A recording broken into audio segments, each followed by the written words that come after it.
The Arrowverse was a time and place, and if you were there for the first 4 to 5 years, you know it was a very special time to be a DC fan. So now let's hear from the man that's partially responsible for bringing us that franchise, Greg Berlanti, who now officially passes the torch to James Gunn and the DCU.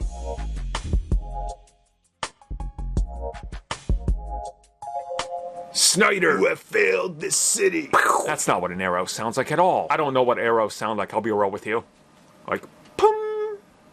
That sounded like a thwip. Anyways, chances are many of you guys know how the Arrowverse came to be. Originally, there was supposed to be a Green Arrow spin-off from Smallville featuring that iteration of Green Arrow, along with Aquaman. It was supposed to be called Mercy Reef. They tried multiple times, but the shared universe concept never took off. Then, once Smallville ended, they decided, look, we're just going to reboot this straight up with Green Arrow. It was supposed to be a standalone show that was inspired by Nolan. You watch that first season, you very much get the sense that there's no superheroes that exist in this universe. That quickly changed with the introduction of Barry Allen, then that brought us The Flash, and then an entire universe consisting of Legends of Tomorrow, Batwoman, Constantine got in there, Swamp Thing, Stargirl. I mean, they went insane, truly building a DC universe that honestly surpassed what they did on films. And both of those rose right about the same time. So it's kind of interesting to see that the Arrowverse outlasted and was more profitable and popular than